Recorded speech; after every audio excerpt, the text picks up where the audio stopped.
Boom. Get that going. Hit record here. 4, 3, 2, 1. Live. Here we are. Welcome, everybody.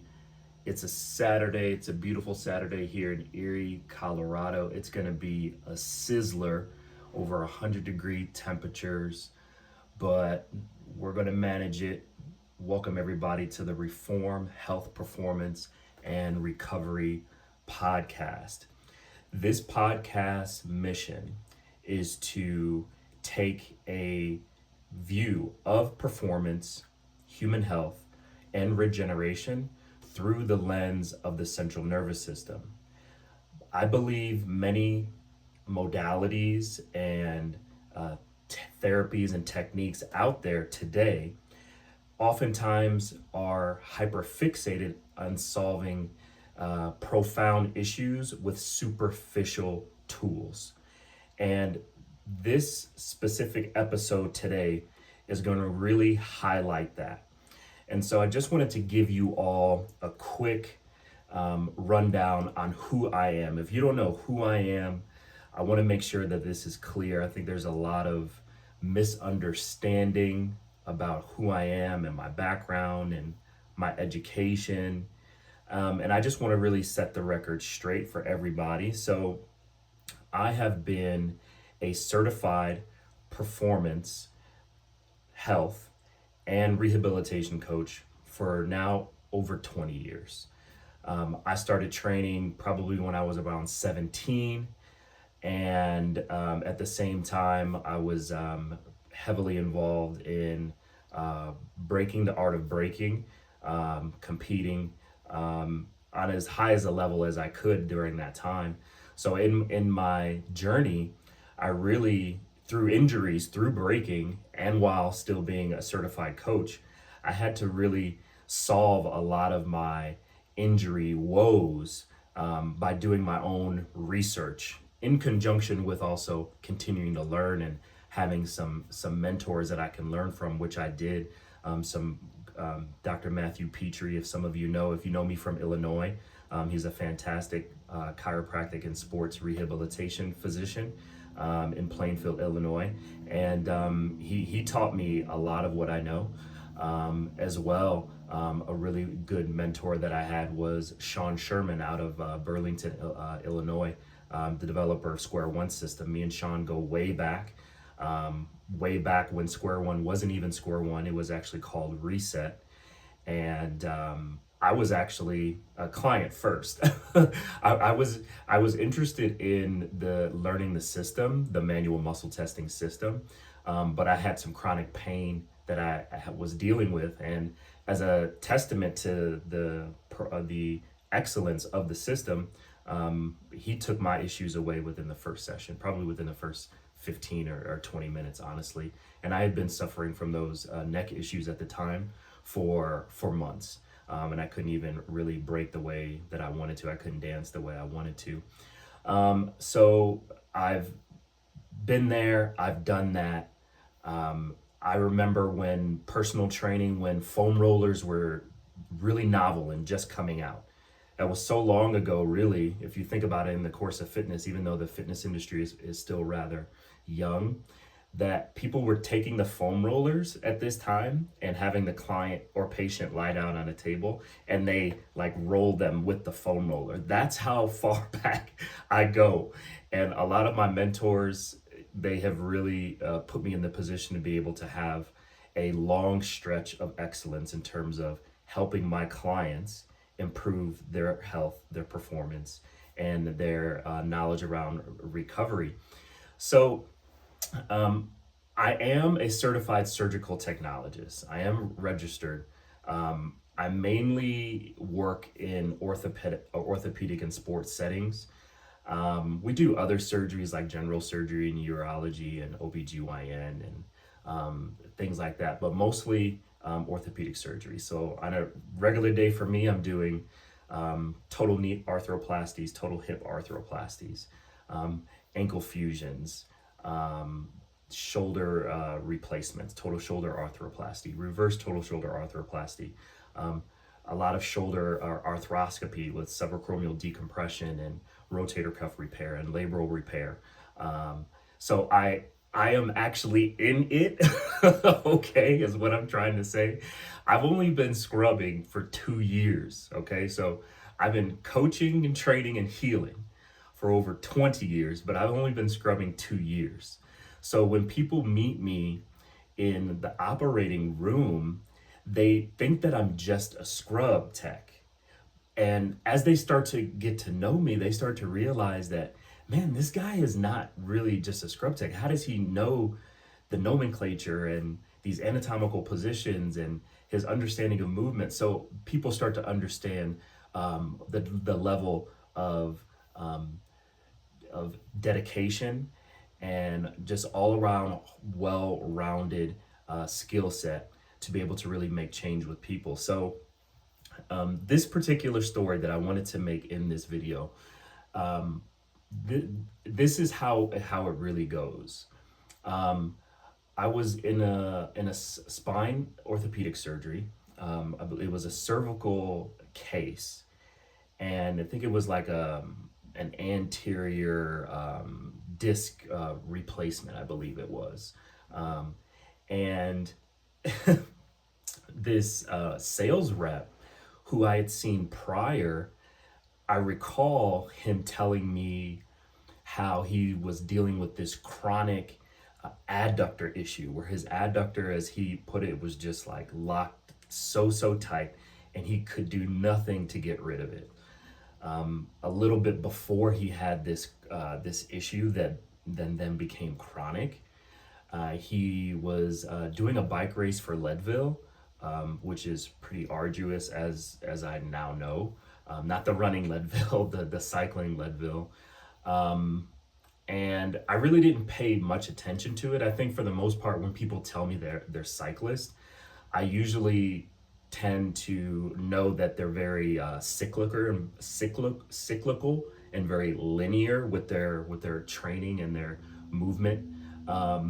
So when I saw him again, and being the person that I am, the trainer, the coach, the healer, I asked him. I said, "Hey, how's that adductor issue?"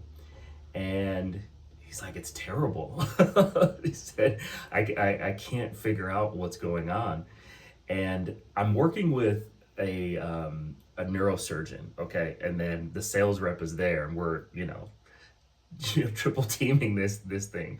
I don't even think there was an assistant. There was no PA. It was just us.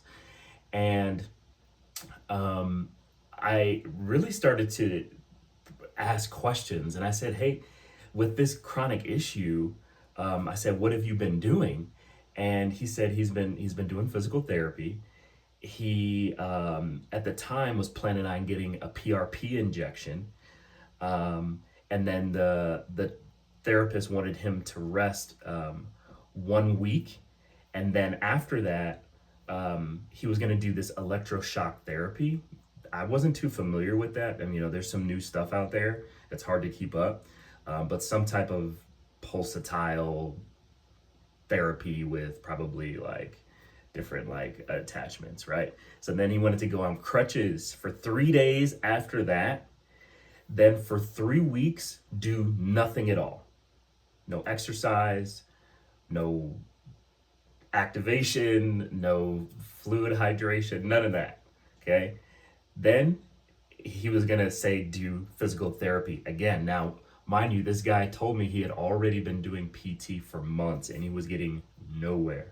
And the therapists were just so perplexed because they couldn't figure out what it was. So I asked him right there in the operating room next to the neurosurgeon, has anyone asked you about or tested your central nervous system? And he had never heard anything like that before. No one had ever asked him, what state was your central nervous in? Were you in a chronic state of sympathetic fight, flight, or freeze? Or are you in a parasympathetic rest and digest state? And he became interested. And I said, really, the issue that most therapists miss entirely is that the majority of issues that plague most people when they come in with pain and restriction. Now, pain is rather broad. I get it, but for mus- muscular pain, skeletal muscular pain, okay, they don't assess sensory motor intactness. And sensory means information coming in, motor means information coming out. So you have afferent and you have efferent nerve impulses that integrate movement. Has anyone assessed this vital system to the quality of human movement? Of course, he hasn't. And the neurosurgeon chimed in and he said, yeah, they just want to give me your money, give me your money. And like I say, oftentimes that there's no the intervention ceases when the problem is resolved. The intervention ceases when the problem is resolved.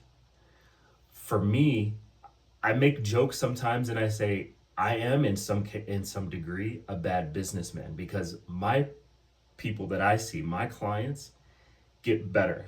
They find the answers for their woes.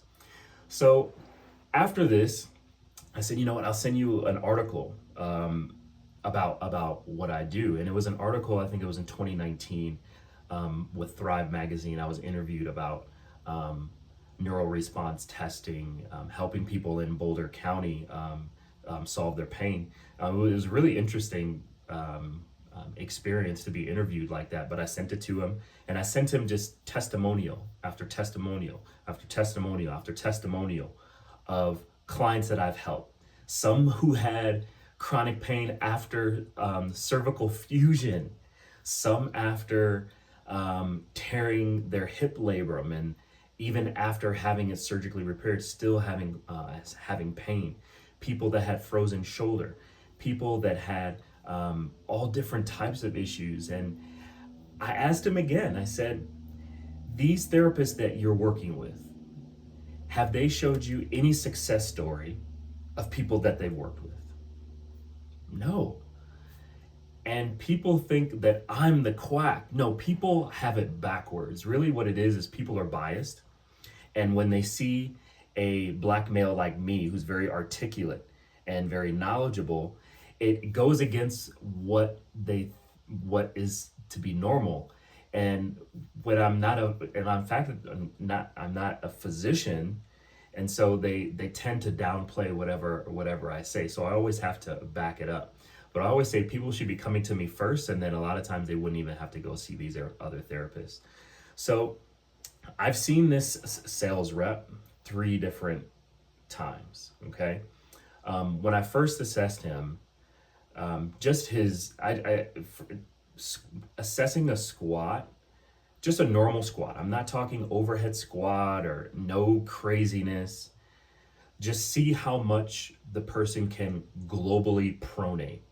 So what that means is how much can a person collapse and internally rotate, adduct and flex in all joints at the same time, right? It's a very objective movement assessment, and he couldn't squat below 90 degrees. This is a young, healthy guy who can't squat below 90 degrees. And I told him, I said, if you didn't live in America, bro, you'd be having some problems relieving yourself, right? And within the first session, he's below 90 degrees on his squat. I see him again, second session, he's still slightly below 90 degrees. And I told him that once you start to really get your butt close to the ground, that's when we're really going to start to see some profound things happening. And by his third session, coming into his third session, he told me that before, for months and months and months, he couldn't lie on his left side with his leg over because it would just cause pain. So he learned how not to sleep a certain way. And he's also subconsciously has learned how not to move a certain way. And he has this hypertonicity, this chronic tension in his adductor complex that won't that won't be released. So he says, after the second session, Niall, I was able to sleep on my side without any irritation. That's the first time I've had that in months. He's got a young baby girl. I think it's six months years old, 6 months old. So imagine that second session, and you're having experiences that are that profound that you haven't had with some of the best PTs, so-called some of the best PTs. This is not a knock against PTs. I'm just giving you my experience here. So if you have a problem with that, with me saying calling out, then maybe you need to analyze what you're doing. Maybe you're a part of the problem. Because most people that I see have been failed by these conventional systems. Let's just put it frankly, and I'm putting that very nicely. So if the PTs and athletic trainers and all these guys aren't helping you, that means they don't have the tools to help you. Because I assess the nervous system, it's a much faster approach. I'm using a sniper rifle and not a shotgun here when I'm using manual muscle testing to address sensory motor deficits and uncovering neural compensatory layers within the neural pathways. So he was just really blown away. And he told me, he said, "Hey, Niall, I was mentioning this to my buddy who's an athletic trainer for the Rockies." And he said, "Oh, that sounds like square one." And I was like, wait, no, don't tell me, man. Because honestly, and I've never said this really publicly, but, me and the developer of Reset, Square One, were very, very, very tight. And the whole reason I came to Colorado, folks, was actually to expand my performance, health coaching, and rehabilitation practice. That was my main goal, okay? I didn't come out here to scrub and to be in orthopedic surgeries, but it happened, it worked out that way. Having that level of clinical knowledge has aided my career and my mission as a healer, as a coach, as a trainer. But before I was even in surgery, I was delivering results like that. So now being able to know exactly what goes on and how to set up for an anterior cruciate ligament repair that's bone to bone using a patellar allograft. Like, I do that. Okay, like if there's a shoulder rotator cuff repair, I know how that goes. So the depth of understanding and perspectives that I have, most people will never come to that, because you'd have to be a high competitive b-boy for 25 years. You'd have to be training and coaching people and learning continuously for 20 plus years, and then still get certification after certification after certification after certification, and then devise a plan. Because my reform is an exercise methodology that I created over 15 years ago, okay? It is a literal exercise library that takes people from point A to point wherever they're trying to be, all right? It is a structured, world-class plan, all right? It's not just random things, okay? It's an entire system through how I work with people. As you can see the table back there, how I help people heal from their issues, at the neural level, right? Reducing protective muscle guarding, increasing parasympathetic tone, decreasing sympathetic tone, integrating the sensory motor afferent and efferent signalings, reducing the autonomic nervous system's need to compensate, giving, opening up blocked neural pathways that have been down regulated because the person has been compensating so grossly for so long. And these neural pathways that are like highways on with exits to different parts of the body have been blocked off by detour signs, right? This figurative detour signs in the central nervous system, as these action potentials propagate down through neural pathways and dendrites and synapses and all these different things, and it affects neurochemical. There is a shit ton, okay, people, all right? So this guy's life has completely been changed, and I've only seen him 3 times. 3 times, right? That should not be taboo. In my system, it's the norm. But then I have to convince people that the level of world class excellence that I'm bringing is not, it goes against the academic dogma today. Okay. Like when me and my comrades, we got sent out way back, and I think it was 2013, to go to the University of Minnesota to help strength and conditioning coaches with their football athletes. We were helping these players left and right who were just jacked up after a Saturday's game, right? And it threatened them. They didn't want to even give us a contract, even though we were getting crazy results, because we're literally shaking the ground that the rehabilitation and performance industry rest on. And I'm sorry, that's just the way it is. So I went way over. That's 20 minutes. I was only supposed to do 12. Um, I have so many stories like this, folks. It'll blow your mind. Real quickly, I'll probably say just one more story from the operating room. There's a nurse first assistant who I became really close with at our hospital. He's a great guy. He's Canadian. He's in his 60s. He's getting ready to retire in about a year or so.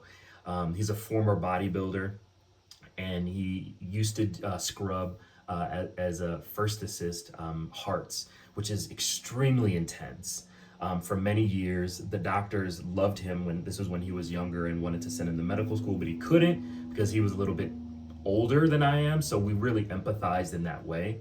Like me, like I started going through the conventional academia later in life as opposed to earlier. Earlier, I learned through my own trials and error and my own research and my own process. Getting accreditations, don't get fooled. I that and that doesn't even show everything on the wall. I don't even have everything on the wall, right? But so we really became close, and he knows what I do, and I've explained it to him, and he's like, Niall, you're so brilliant, and you should be working with players, and you shouldn't even be scrubbing. He says to me a lot, he's like, you should be off, doing something great for players and helping people. So he told this anesthesiologist who is in our at our hospital, he's in the group, that this guy, young guy, has been suffering from chronic lower back pain for a year. He'd be in the OR, the patient is under, and he'd be having back spasms, having a hard time transporting patients. That's to the level that this chronic back pain, spasticity, had controlled his entire life. So when this nurse first assist heard about it, he said, Niall, you need to go see Niall immediately. Okay. And the guy, again, he was like, Niall, he's just a scrub tech. And the nurse first is like, no, he's not. Niall is the real deal. Okay. So the anesthesiologist, he comes up to me. He's a real cool guy. I swear, we had probably in total, probably 5 sessions. Now, has been in pain for a year. His general practitioner had told him to go see the PTs at CU Anschutz, which he did. The exercises that they recommended for him, that he said were already exercises that he had been doing, that he found on YouTube. So he felt like he was getting nowhere because his pain wasn't getting solved, and there was not doing anything new with him, just dead bugs and just a lot of dead bugs, I guess. Dead bugs, okay. All right, the top of the line, that's what we got for you. Same exercise. If someone is giving you exercises that you can find on your own, okay, it's no value, right? Like, let somebody try to find some of my exercises and how to try to program that, okay? So he was out of pain within 3 sessions.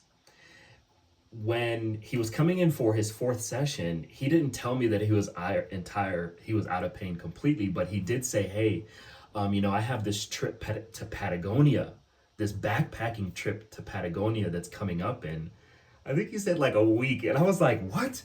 I was like, why didn't you tell me that you had this going on? He's like, can you get me ready? So I said, okay. Well, we had the session, the sensory motor integration, and the corrective session, and I programmed from him some strength programs specifically for him, and he had one final tune up. He went to his trip. This is a guy who couldn't sleep because he's in back pain all the time. Goes to Patagonia. They get trapped in an emergency situation where there's an avalanche, and the avalanche had actually killed some tourists within their group. So they were out there in the deep Patagonia, completely scared to death, life or death situation, and he never had one back spasticity, not one single case of involuntary muscle spasms. Think about that for a second. I've never been close to being buried by an avalanche, but I'm sure if I fucking did, excuse my language, I would be peeing in my pants, right? No back spasms. Despite that, came back, has never had issues since. He completed a good amount of strength and conditioning programs that I recommended for him, and he's been solid, and he's been having some specific exercises and isometrics that keep him, it's kind of like I tell people, it's like flossing after a long day of eating. Some of the stuff I program for people, you just do a little bit every day, and it helps out over the long run. So that's it, y'all. Hope y'all like this episode. I think this is episode 16. Make sure you share, like, comment. If you like this podcast, I'm trying to grow this thing. I need some help, people. Can y'all help me? Appreciate it. Thanks for listening in, y'all. Peace.